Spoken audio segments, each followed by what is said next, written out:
This fourth topic of the semester will be about kinship and family.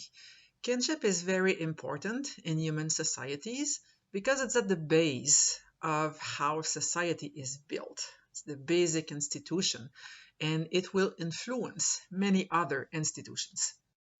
The definition of kinship is very simple. It's family. Family links that unite individuals. Kinship is both biological, we have blood links with people, and cultural and social, how we structure our families. Depends on cultures. Some blood ties in different cultures maybe not recognized socially.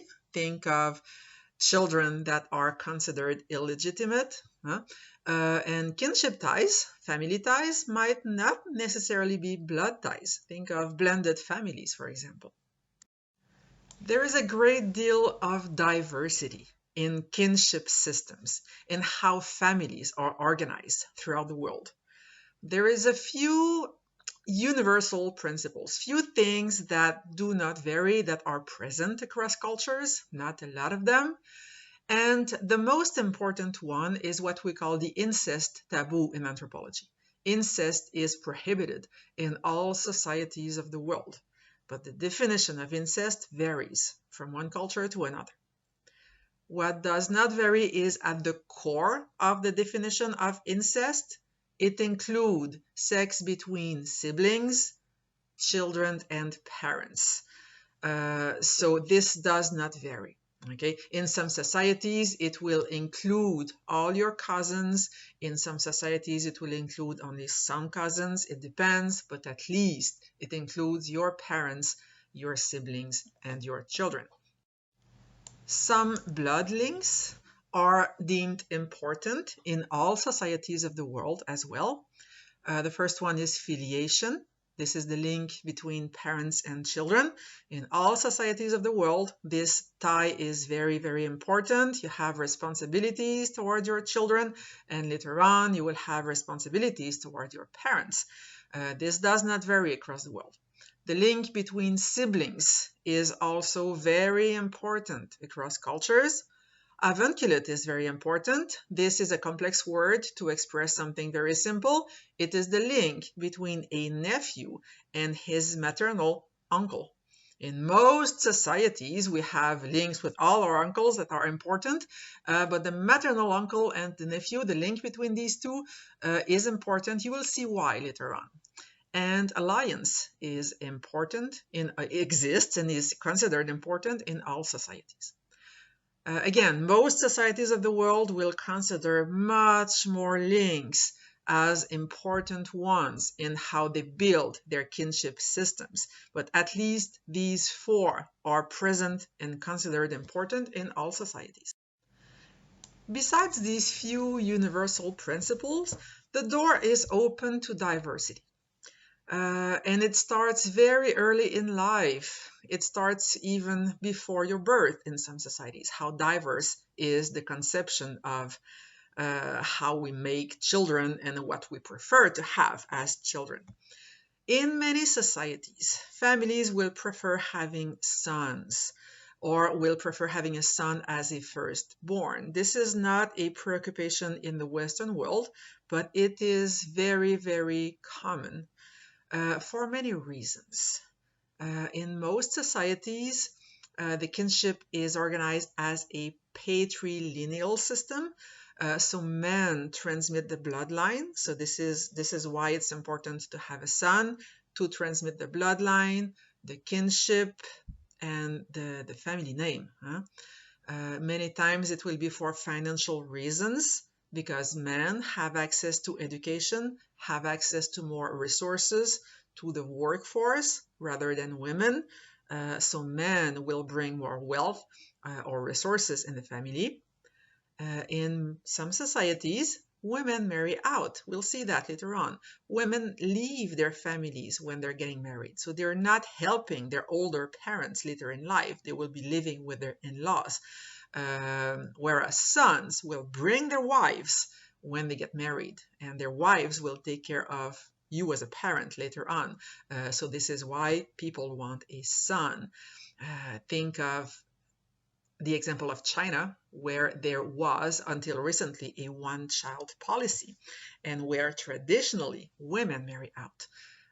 If someone can only have one child, they really want that child to be a boy because the boy will bring security in old age. In some societies, there are high dowry payments. A dowry is the amount of goods or money you give when you marry your daughter. So when it is very expensive to marry your daughters, and when you earn money by marrying your sons, well, you want sons over daughters. In some societies, you will want sons for spiritual reasons. The son will be the person who will get you open the doors to heaven, or will bring you good fortune, or etc. So people in some societies will want sons for spiritual, for religious reasons. How you perceive your family, who you include in your family, what is the group you identify with as a family will vary from culture to culture. In the Western world, we focus a lot on the nuclear family. A nuclear family means a very small group, parents and their children. So this is the base of the household in the Western world, in wealthy countries. So this is the people we primarily identify with. But in a lot of societies, people will identify more with their lineage. A lineage is a bloodline. It's a group of individuals of common descent. We all belong to two lineages. Our matrilineal lineage, our female bloodline, yourself, your mother, your grandmothers, etc. And you have a patrilineal lineage, yourself, your father, your grandfather, your great-grandfather, etc. This is your male bloodline and your female bloodline. But in societies where you identify with your lineage, you focus on one or the other, even if you have two lineages. So a lineage here is a larger group of people than a nuclear family. It is a bloodline. And there's a larger group of people, which we call a clan. A clan will include very often many lineages. It can be as big as a full village. First Nations in our country were organized in clans when Europeans came here. A clan is a large group of individuals who consider, very often for spiritual reasons, they consider they're related to a common ancestor. And this ancestor lived a long time ago. Sometimes a clan really is a group of actual lineage that have bloodlines between each other, but the ancestor lived so long ago that it kind of become mythical, but it can be a real ancestor. Very often it is a mythical ancestor, a god, a semi-god, an animal totem, etc. So this is the mythical being at the head of the clan. So a clan is a kind of family group, but it includes a lot of people that do not necessarily have close blood connections, but they pretend they're related to a common ancestor, which can be real or mythical. In order to understand well different kinds of kinship organizations, you have to be able to read kinship diagrams. So this is an example of a very basic kinship diagram, but it's enough for you to understand what you have to understand here. In a diagram, a circle means a woman and a triangle means a man. Two parallel horizontal lines, as you see here, between this man and this woman, means alliance. The red horizontal line you see here means the link between siblings. And a green vertical line, as you see here, means filiation, son of or daughter of. So here in this basic kinship diagram, you see yourself, the black square. Myself is ego in the diagram. And you see your two parents, your father, the red triangle, and your mother, the blue circle. They are considered married because there are two horizontal lines between themselves, and they are your parents as indicated by the vertical line. You have two siblings, a brother on the left and a sister on the right. Your father has also two siblings, a brother and a sister. The brother is a triangle, the sister is the circle.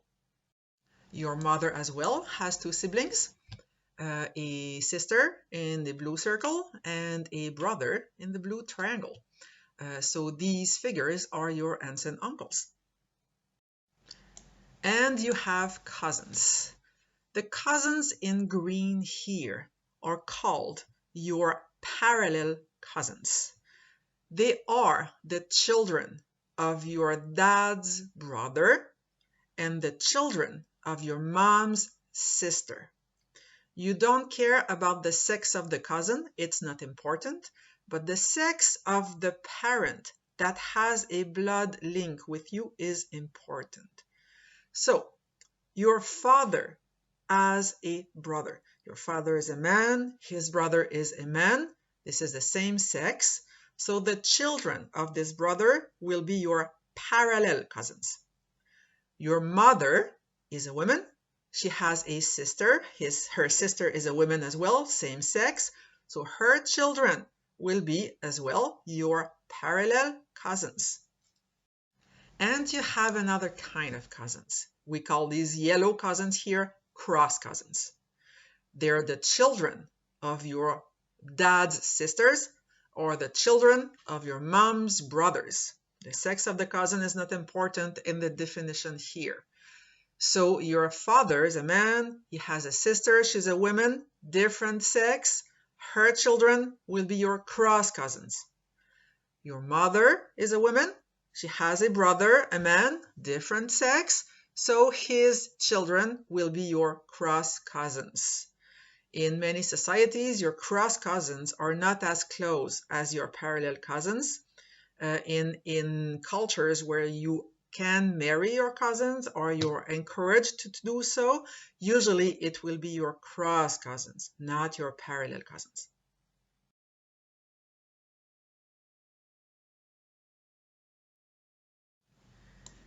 There are 6 different ways in which human societies organize their families with these notions you have seen in the diagram.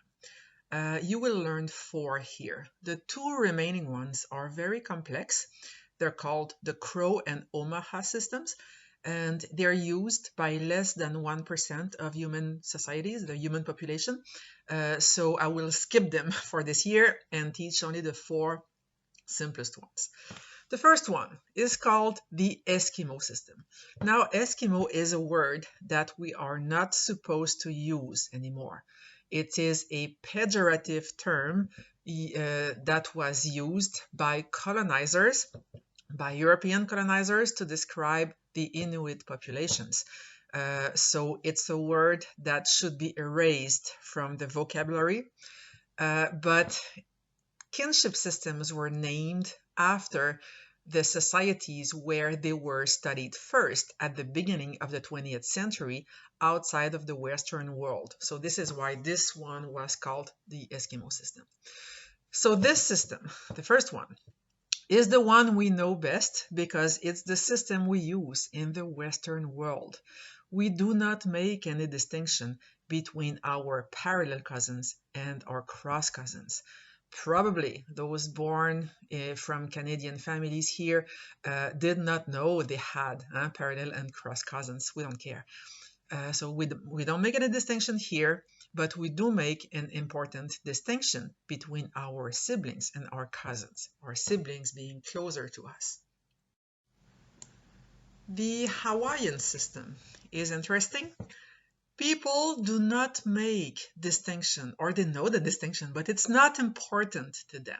There is no distinction between siblings, parallel cousins, and cross cousins. They are all considered siblings. So all your cousins become your brothers and your sisters. And consequently, your aunts and uncles become parents. They become mothers and fathers. So they're responsible of you, they have authority on you, and so on. We call it in anthropology classificatory parents. People know really well they're not their biological parents, but it's not important. They are considered mothers and fathers, and they are important, as would be mothers and fathers. The Hawaiian system is widespread in Southeast Asia and in Polynesia. The Sudanese system is easy because it looks like our Western system with one distinction.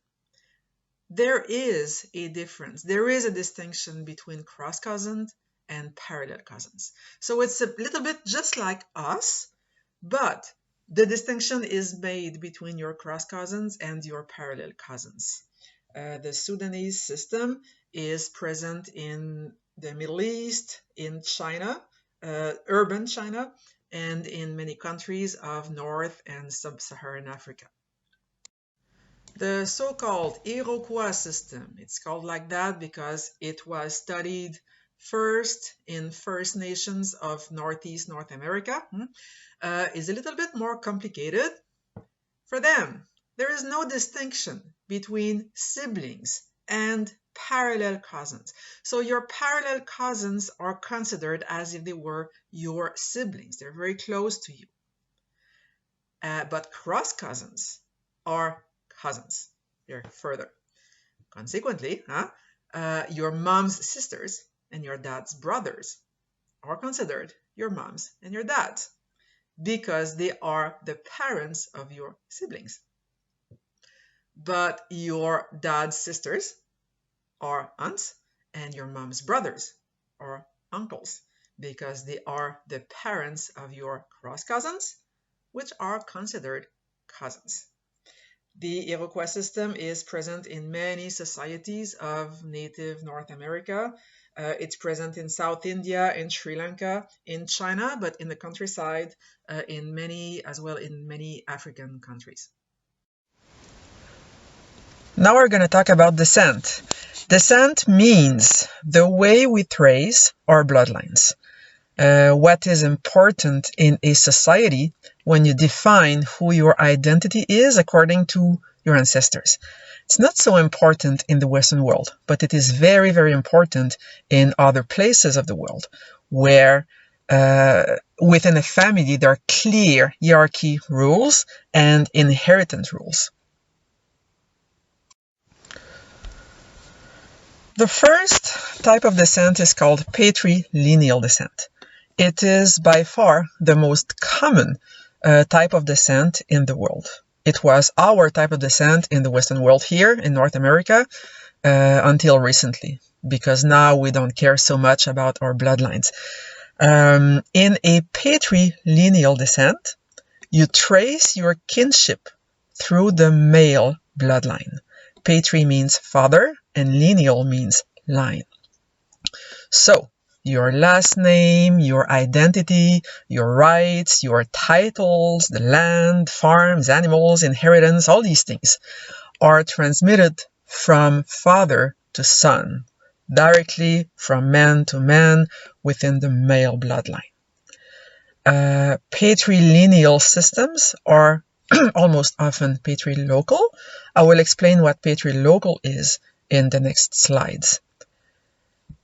One example of patrilineal descent is us, until very recently, and we still live with the consequence of that type of descent. Most of us have our father's last name.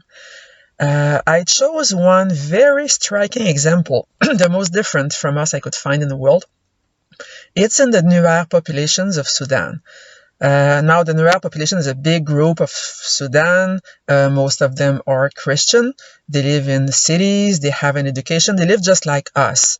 They're urbanized. They're educated.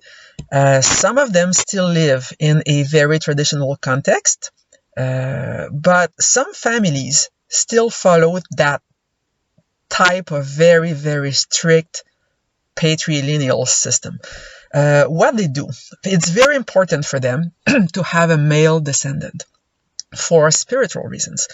If a man does not have a son, this man just don't go to heaven when he dies. He becomes an angry ghost. So men are very, very anxious about having a son. But sometimes in life you don't have a son, you just have daughters. And then your wife is too old to have more children, and you're afraid to die as an angry ghost. So men in that situation will not usually find another wife. They will stay with their wives. They're monogamous. But their younger daughter will change her gender. She will become a man, and she will marry other women. Now, girls are not unhappy about that system, because when they become men, they just become men in theory, not in their daily lives. So they gain a lot of liberty. So they marry another woman, and the goal of that union is to give a son to their father. And the son will belong to the father. So these girls won't have children themselves. Their wife is going to have a child. So their wife is going to sleep with other men, one of them, to have a male child. And as the youngest daughter who becomes a man, well, you have a lot of liberty. You can have boyfriends, they use contraception, they live in the modern world, most of them. So it's easy. So when that female couple has finally a son, the son belongs to dad, and then the marriage can be broken and girls will continue their lives. And the man will raise that son and die happy and go to heaven. Here in this diagram, the individuals in blue belong to the same patrilineage. Now you have this man on top of the diagram. He has 3 children, 2 men and 1 woman. The woman in blue belongs to the patrilineage. Even if she's a woman, she has the father's family name. She will just not transmit it. And the second man has 3 children as well, and the 3 children are members of the patrilineage. In this case here, inheritance goes from man to man, from father to son, directly within the male bloodline. Patrilineal systems are generally patrilocal. This means that when there is a marriage, the girl will leave her family and go live with her in-laws.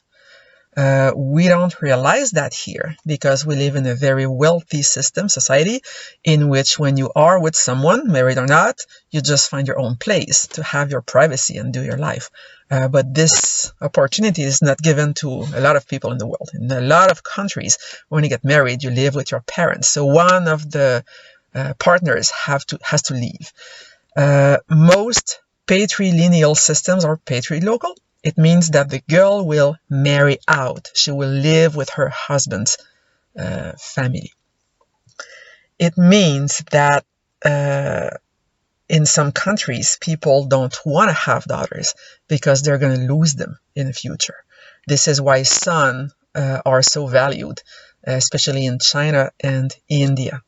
In China, it came from the one-child policy that started in the 1970s and ended a few years ago, where when you can have only one child, you really, really want that child to be a boy, because later in his life, he will bring his wife to live with you, and she will take care of you. If you have a daughter and only one child, she's going to leave, and you're going to be alone in your old age. In India, people really want sons for other reasons, which I will explain later. So patrilocal residence means women marry out and go live with their husband's parents.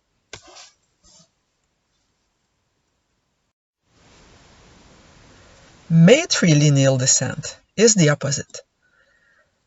It does not mean that it's the mirror opposite, but let's say it's the opposite. So in a matrilineal descent, kinship is traced through the female bloodline. So, the same things. Last name, identity, title, rights, bloodline, inheritance, land. This is all transmitted within the female bloodline. But not necessarily directly from mother to daughter. It could be, but most of the time it is not. It's transmitted from man to man, but within the female bloodline. So from the mother's brother to the daughter's brother, instead of being directly from the mother to the daughters. You'll have a drawing of that in the next slide. And matrilineal systems are not necessarily matrilocal. Matrilineal descent is not common in the world, and matrilocal systems are rare in the world. The individuals in red in this diagram are members of the same matrilineage. You have a woman on top of the diagram. She has two children, a boy and a girl. The boy belongs to the matrilineage. Even if he's a man, he will not transmit it though. And the girl in the second generation has three children, and the three children belong to the same matrilineage. In a matrilineal descent, think of the family name that would be transmitted by the mother instead of being transmitted by the father. But it's a little bit trickier when it comes to inheritance, because things go down the female bloodline, but females generally do not own estate or wealth or things to pass down to the next generation. Men own things. This is why things are transmitted from mom's brother to daughter's brother. So from man to man within the female bloodline. Most matrilineal systems, when people do not get their own place when they get married, they are natolocal. This means husbands and wives do not live together. They get married, but each one of them stays with his or her own parents. Natolocal, nato means being born in Latin, and local means place. So you remain at the place where you were born. Husbands and wives do not live together. It works well in small villages when you marry within the village, so you can visit each other very often, or in very densely urbanized areas where you marry someone from the same neighborhood and you can visit each other. We call it the visiting husband culture. One example of that is Ashanti people in Ghana. Ashanti is a major ethnic group in Ghana.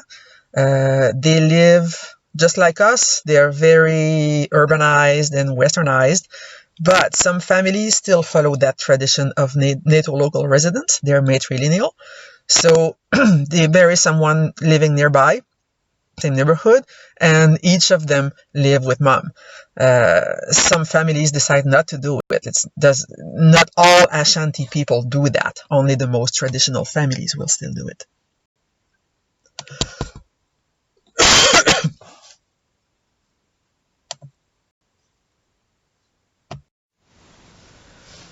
Some matrilineal societies are still matrilocal. This is not common, but it still exists.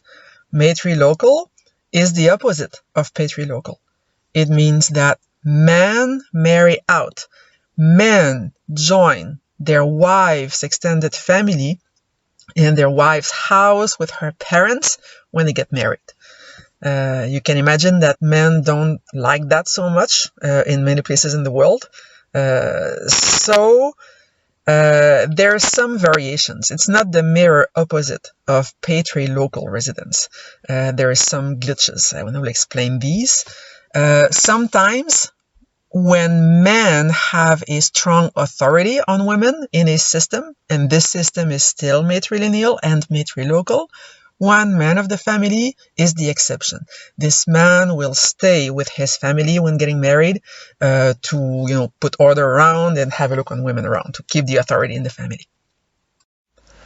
One good example of Maitri local residence that is still in place today is Bemba people in Zambia. It's a small ethnic group in Zambia. You see a land of a family on the picture. The square house is their house. The round house there is the kitchen. It's not the house of the family that you see there. And in this system, men marry out. They leave, and they join their wife's family when they get married. But there's a special system there. They go through a series of rites of passage to be accepted in the family. And when this is done, they have a choice. Either they leave and they go back to their family, bringing their wife with them, or they can stay at their wife's family if they want. If they decide to do that, they have the possibility to marry their wives' sisters as well. So there is a possibility of polygamy if they accept the system. According to some studies, a little bit more than half of the men, nearly 60%, go back to their family, and about 40% stay with their wife's family. Okay, the next topic is marriage. It's really hard to find a definition of marriage that would fit all societies of the world, because it varies a lot. And for anthropology, what we do call marriage is any situation where people live together, or not, but are together, and have a official, socially accepted sexual access. So what we have here in Quebec, in Canada, partners living together but not being officially married is called marriage in anthropology. So a marriage is a tie, it's a formal tie that links partners. It can be two, it can be one. It can be two, it can be many, not one. The number is not important. The gender is not important. Sex is not important. Okay, it's partners with official sexual access. Very often there's a link with religion, because the early function of marriage was to put order in society, where people have to put rules around sexual access. So marriage is there for that, was there for that. It's linked with reproduction. It's linked with bigger families as well, because when you marry someone, when you are with someone, you're with the family as well. There's many ways to classify marriage in the world. The first way to classify different types of marriage is by the degree of liberty partners have in choosing each other. So it's a little bit like a spectrum. At one end of the spectrum, there is what we call autonomous marriage. This is what we call here love marriage, or what we do here in North America, in the Western world. Partners select each other with no help or pressure or obligation from their extended family or their immediate family. At the opposite end of the spectrum, there is what we call forced marriage. This is when parents choose partners. It is imposed on partners, especially on women. So partners are not consulted. They do not have any power of decision. They have to obey. This is considered a violation of human rights. And we consider child marriage to be forced marriage as well.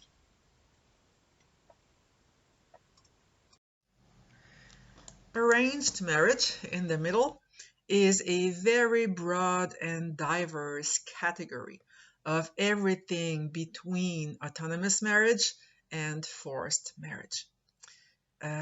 In some cases, arranged marriages are almost autonomous.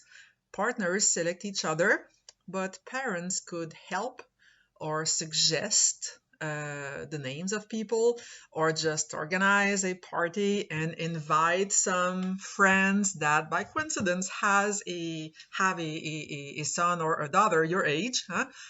So this is slightly arranged because the parents intervene, the influence, but it's almost autonomous. Arranged marriages can be also almost forced when parents will propose someone to their daughter, a husband, a future husband, and they say that in theory the daughter can decide, can say yes or no, but there's so much pressure put on her that it becomes almost forced, but it's still arranged in a certain way. And there's everything in between. There are other kinds of rules around marriage. They're called rules of endogamy or rules of exogamy. And these rules exist at different degrees in all societies. Rarely you see rules of endogamy. Most often you see rules of exogamy. But rules of endogamy to start with. Endo means in. You remember that. So rules of endogamy focus on who you can actually marry. They give you a very limited pool of candidates in which you can select your partners, or in which your parents will select your partner for you. Examples of rules of endogamy. You will marry your cross cousin, either patrilineal or matrilineal. More rarely, this is seen in only minority groups in the Middle East. You will marry a parallel cousin, but it is extremely rare. These are rules of endogamy. They focus, of course, they tell you who you cannot marry, but they will focus on the small group of candidates in which you will have to choose your partner.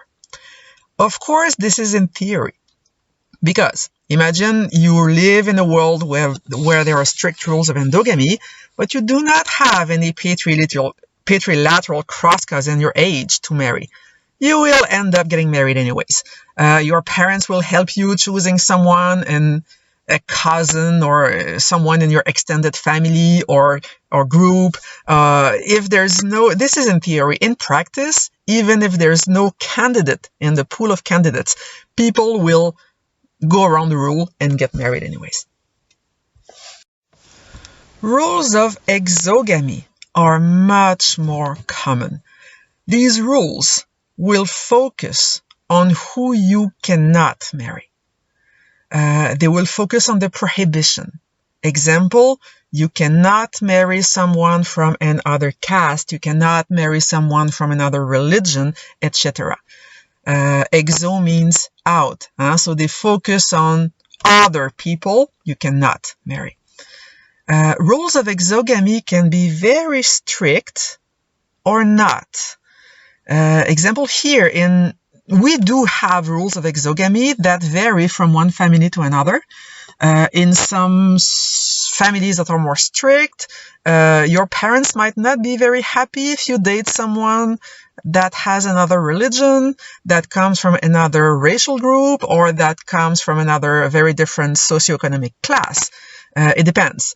I remember when I was younger, there were rules of exogamy in my family. They were not written, but I knew they were there. In some societies, rules of exogamy will be much more strict, and it's the case of caste systems. These are pretty strict, and it depends on the country as well. A caste, I didn't put the definition on the slide, but a caste is a group of people within a society that share common characteristics. These characteristics can be family name, profession, or socioeconomic status. Sometimes these three go together, but there is a set of characteristics that are put in place to assign you to a group. Castes are hereditary. It means that your children will be in the same caste as you are, and you belong to the same caste as your parents, because you cannot marry someone from another caste. So of course, the caste will remain the same in the family. The best example of a caste system is India. Let's see the example of India. On the right, you see a diagram of the caste system. You do not have to learn that. It's not important for any test or exam. But you see 5 different castes. I'm sure you've heard about these. The Dalit, for example, the lower caste, the word untouchable. I'm sure you've heard of that. It's the lower socioeconomic caste. Traditionally, it is prohibited to marry someone from another caste, and the caste system was hereditary. It still is. It is linked with religion because in the Hindu system, the caste system is important, and the only way to change your caste is to die and to be born again in another caste. The Hindu system is linked with reincarnation, you know that. So right now in India, the caste system is still there, it exists, but it is prohibited, and it has been prohibited for decades to discriminate on the basis of a caste. So you do not have the right anymore to discriminate in hiring, in your admission in schools, to be discriminated because of the caste system. In 1997, the first Dalit president was elected. So he was from the lower caste and he became president. So discrimination is prohibited. It is still done a little bit, but it's not correct. Some traditional families will still care about the caste system when you date someone and marry someone, though. So this is still done in some families. Marriages in many societies involve the transfer of goods or money from one family to the other. The first kind of transaction is called bride wealth. In some textbooks, you will see bride price. It's the same thing. Bride wealth is the transfer of goods or money from the groom's family to the bride's family. In our Western mind, we see that as people buying a wife. There's a girl going on one side, and there are 25 camels going on the other side, or 100 cows. Oh my goodness, she's worth a lot.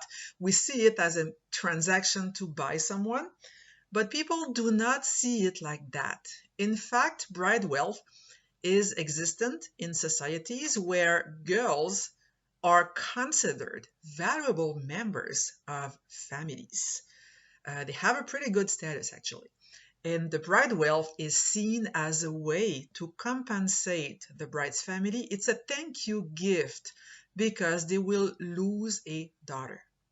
Bride wealth happens in patrilocal societies, in societies where women marry out. So a family has spent a lot of resources to raise a daughter in a good health, well educated, good wife, and they're going to lose her because she's going to live in her husband's family and take care of her husband's parents. So you lose that valuable member of your family. You deserve some sort of compensation. It's a thank you gift. People see it like that. There are many kinds of goods that can be given as bride wealth. The most common is cattle, gold jewelry for the mother-in-law, or nice dresses or nice clothes for the mother-in-law, or cash. This is very often done in cash right now.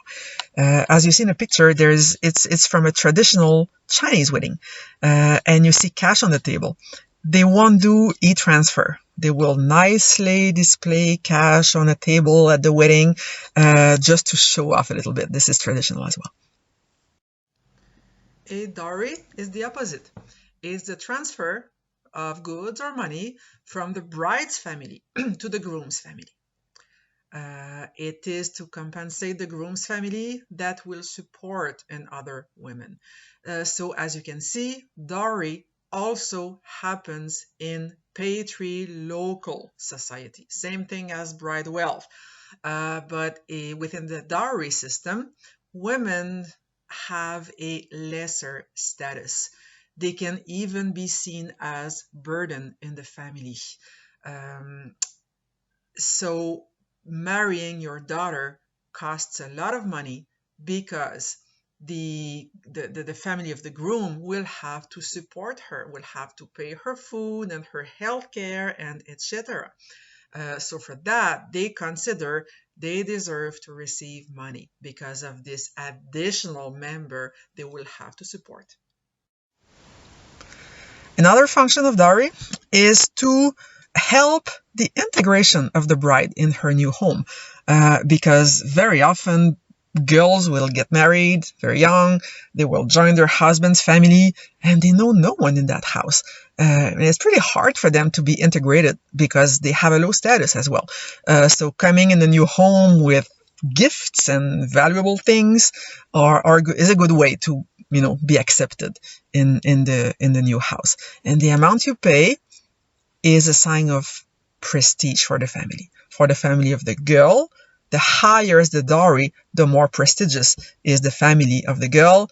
And the higher the dowry you're asking is a sign of prestige as well for the groom's family.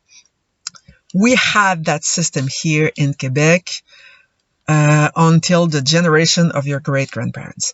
It was the case. We had dowry, but the dowry was given to the couple, not to the family of the groom. When my great-grandparents got married, I found the contract in family archives, and the couple received one iron bed and one cow. This was the dowry given by the bride's family to the new couple. So as you can see, I'm not coming from a very wealthy family. Huh? The most striking example of dowry in the world right now is India. Okay, India is changing. India is becoming wealthier. There's a growing middle class there, and the country is developing. People get education. And these new changes in the country do not go well with a traditional dowry system. In the traditional dowry system in India that existed for centuries, it was pretty well integrated. It was working well. At a marriage, the family of the bride was giving to the family of the groom things like rugs, carpets, bedding, blankets, cooking pots, things like that. Things that are useful in the house and that were helping the integration of the bride. But now, with this new wealth around, grooms' families are much hungrier in what they ask. They will ask for things like flat screen TVs, portable ACs, washing machines, iPads. In richer families, they will even ask for motorcycles or cars. And the problem is growing right now in India. This girl you see in the picture here, it's from a few years ago. She was in the news because a fight started to happen at her marriage because the dowry she was giving was not considered high enough. She had to call 911 or the equivalent in India. So it's pretty bad what's happening now.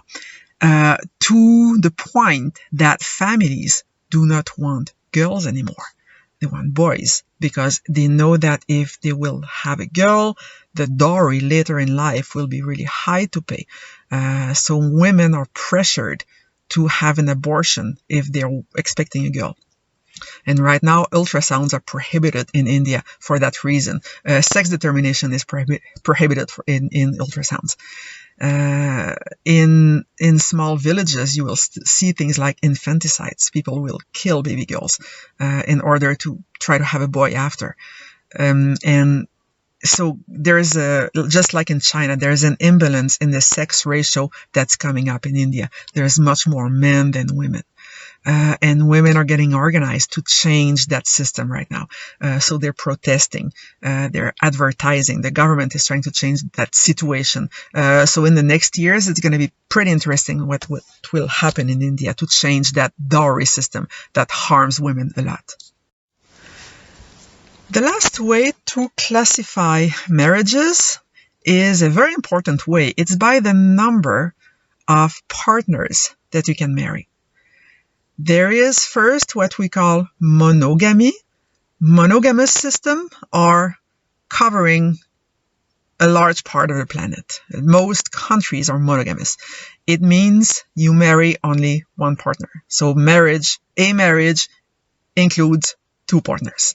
Mono means one, gamy means marriage. You marry one person. This is what we do here. Polygamy means marrying more than one partner. Poly means many, gamy means marriage. So in a polygamous system, it is legal to marry more than one person. It doesn't mean everyone will marry more than one person, but it is a possibility. In most countries where it is allowed, people will still be marrying only one person for the reason of wealth and resources. Polygamy, in the word polygamy, there is no notion of gender, but there are two kinds of polygamy. And you have to know these two kinds of polygamy. The first one is polygyny. It is when one man has the possibility to marry more than one wife. And polyandry, it is when one woman has the possibility to marry more than one husband. As you can guess, polygyny is much more widespread than polyandry in the world. So polygyny is a system in which men have the possibility to have many wives. This is possible in a system with a hierarchy, with a socioeconomic hierarchy, where wealthier men will have that possibility. As you can imagine, there is competition between co-wives, but surprisingly for us, wives do not generally compete for the husband's attention. They will compete for resources for their children. Each wife wants their own children to have access to health and schooling, etc. There is also cooperation between co-wives. It's not always fighting, it's helping each other, and it's a friendship as well.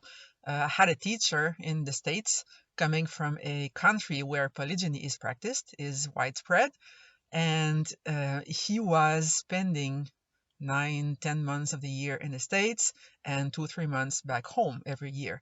And his wife, he had one wife at the time, his wife was actually asking him, would you please marry another one so I have company and I have help in the house. So women are not against the idea where they grow up, where it's possible. The number of wives is not unlimited. It's never unlimited. It's always limited, sometimes by law, sometimes by religion.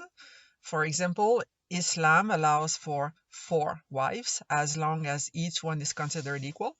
But in the vast majority of Muslim countries, men have one wife. If there is more than one, it's rare. Because of the second factor that limits the number of wives, it's resources. Each wife needs to have proper housing and resources for their kids. So you need to be pretty wealthy as a man to have many wives, actually. So even if it's allowed, it's not done at a large scale today. Also, even if some men can have more wives, everyone have the possibility to have a marriage in polygynist countries or societies. Even if there is an equal number of men and women in the society. Because women typically marry at a younger age than men in these countries. So in the pool of candidates for marriage, there are more women than men. So there is a balance being done here.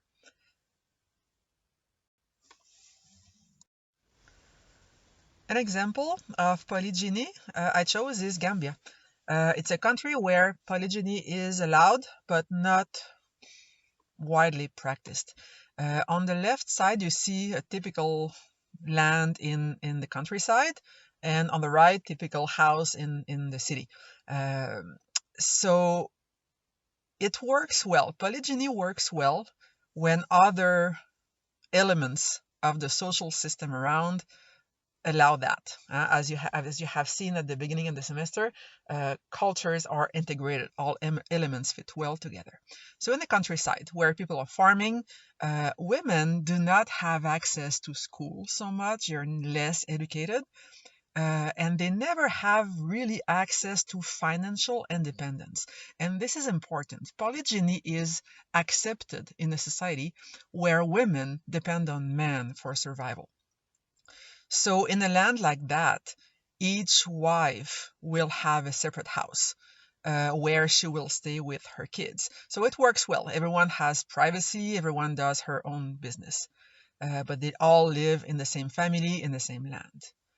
On the right, in this urban house, some men have the possibility to marry many wives because they can afford it, but it gets more complicated because people are wealthier, women have more education, they have access to the workforce, maybe to financial independence, so polygyny is less accepted.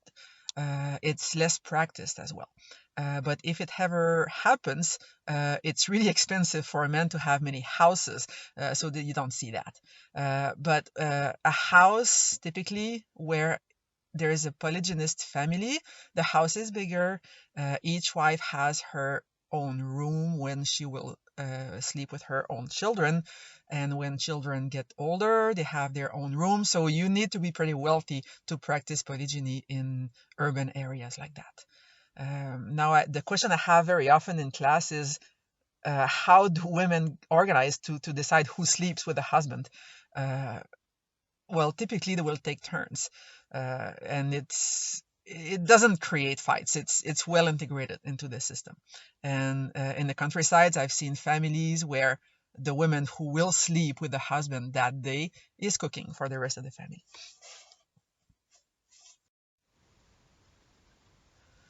Polyandry is a system in which a woman has the possibility to marry many men. This system is really rare in the world. Today, it is seen in only one place in the world, in Tibet. This is a small province of China.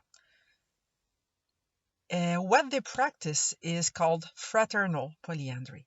It means that a woman marries brothers, not her brothers, but she marries brothers from the same family.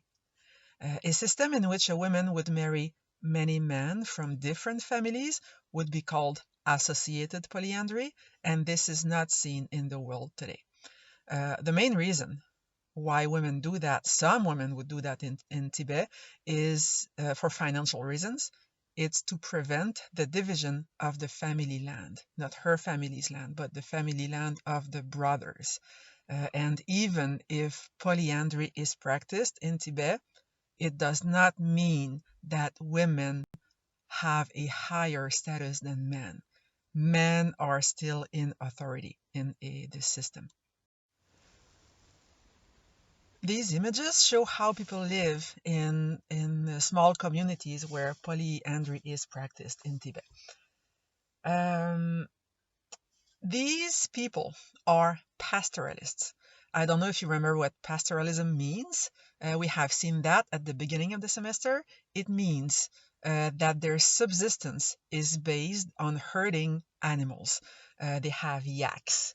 They have big herds of yaks, and they need a pretty big land for that because they live in the Himalaya mountains, and it's a very harsh and cold territory. So for the yaks to survive and for the humans to survive, the family land has to be huge. So they assume that if all brothers of the same family owning the land marries each one a wife, it wouldn't work. They would have too many children to feed, and also they would have to divide their land. So they choose to pool their resources to marry only one woman and to allow the land to remain intact. They are transhumant. It means they travel a lot with their animals. They have a fixed home in a village, but they have camps in the land where they will sleep many nights in a row. So there is no fight in the house for sexual access to the wife, because most often there is only one brother home. And if there are many brothers home at the same time, the older brother, called the first husband, has authority and has more sexual access to the wife. When there's a baby, they know who the father is. It was the man present at home when the baby was conceived. Even if they know who the father is, all men will have authority on all children. Sometimes in bigger families, there's a big age gap between the older brother and the younger brother, which means that very often the wife will be pretty much older than younger brothers. So as you can imagine, younger brothers do not like it a lot. So they do not have to marry to participate into the marriage. Only brothers who wish participate into the marriage. Younger brothers have two possibilities. The first possibility, they participate into the marriage, they get married with the wife, so they can have access to the land and resources and income from the yaks, but they just don't sleep with that wife. They will bring girlfriends home, and it's okay. It's accepted by the community, by the wife. Anyway, she has more husbands. She doesn't care about that. The younger brother can also decide he does not get married. He does not participate into the polyandrous marriage. So in this situation, he has to leave home. He will go to the city, find a paid job. Maybe the younger brother is more educated, so he will do his own life and marry his own wife, and it works. The whole system works because all elements are integrated: laws, politics, and kinship system.